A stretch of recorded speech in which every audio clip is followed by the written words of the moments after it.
इमली को फंसाने के लिए मोंटी से हीरे लेकर के मिन्नी उसकी कमरे में छिपा देती है, जो ज़ोरे के हाथ लग जाती है और यह जो सच में बहुत ही ज्यादा कॉम्प्लिकेटेड बन जाती है। फिर बात करें एपिसोड की स्टार्टिंग की, एपिसोड की स्टार्टिंग मिन्नी और इमली कन्वर्सेशन सी होती है। अब मिन्नी तो साफ ओपन चैलेंज दे देती है इमली को कि तुम कुछ भी नहीं कर सकती और मेरी सच्चाई कभी भी किसी के सामने नहीं लेकर आओगे। जब इमली देखती है ज़ोरे को तो उसको लगता है कि शायद ये तस्वीर खोजने मेरी मदद करेगा। कहीं ना कहीं मिन्नी भी सुन लेती है। वो क्या करती है, दादी के पास में जाकर बोलते हैं कि आप बस इमली को कुछ वक्त के लिए बहला करके रखो। इधर में ज़ोरे उस ज्वेलरी शॉप में जाता है जहाँ पे मोंटी अब हीरे ला करके बेचने वाला है और ये भी बस इंतजार में होते हैं कि जैसे वो आएगा हम उसे पकड़ लेंगे, क्योंकि वही बता सकता है कि आखिर रघु अन्ना के साथ में क्या हुआ। यहाँ पे ना जैसे बंटी आता है तब तक तो वहां पे बिन्नी आ जाती है और बोलती है कि देखो तुम्हें बचना है ना तो ये हीरे मुझे दे दो और हमेशा हमेशा के लिए रघु कैसे बाहर हो जाओ।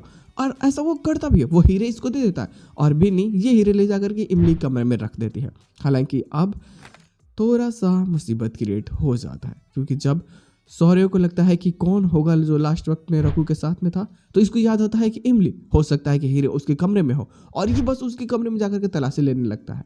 और जब तलाशी ले रहा होता है पूरा सामान छीट छाट करके, बाद में इसको हीरे मिल जाते हैं। वो जो फोटो होती है बिन्नी का, वो फोटो भी मिल जाता है। और अब जब तक इमली वापस कमरे में आती है अपने फोटो को खोजने के लिए, तब तक देखते हैं कि शौर्य के पास में सब कुछ है, लेकिन वो हीरे की बात इसको नहीं बताता। बोलता है कि घर में सबको बुला दो और मैं कुछ बताना चाहता हूँ। इसके बाद तो तमाशा नेक्स्ट लेवल चली जाती है। हालांकि इसके साथ में एपिसोड की एंडिंग की जाती है। पोस्ट क्वेश्चन पिछला वाला ही होता है कि अब कैसे भी करके शौर्य को अपनी चीज़ों की सारी सच्चाई सबके सामने लानी है, तो वो इमली के सामने अगस्त्य का रूप लेकर के बातें करने लगता है। मतलब कि सब कुछ उसके जैसा एक्ट करने लगता है, खाना पीना बातें करना हर चीज़ उसके जैसा ही कर लेता है, और ताकि वो इमली को मैनिपुलेट कर सके। और ये काम करता भी है। हालांकि वो जीतने की कगार पे पहुंच जाता है, लेकिन अब जो बिन्नी से उसकी शादी की 3 तारीख की चर्चाएं होने लगती है, तो कहीं ना कहीं शौर्य फैसला कर लेता है कि पहले तो बिन्नी को यहाँ से हटाओ, क्योंकि जब तक बिन्नी इस घर में रहेगी बार बार इसे डाइवर्ट करना होगा, और नहीं तो बाद में जाकर किसी शादी हो जाएगी तो फिर ये अपने जीवन को किसी एक सच्चाई सामने लाने के लिए बर्बाद नहीं कर सकता। और ये चीजें थोड़ी सी उसके लिए प्रॉब्लम्स भी क्रिएट कर रही होती हैं, जो सच में मजेदार होगा और आने वाले एपिसोड बेहतरीन हो सकते हैं। कोई एक्स्ट्रा प्लॉट नहीं है तो आने वाले एपिसोड जस्टिफाई नहीं होते,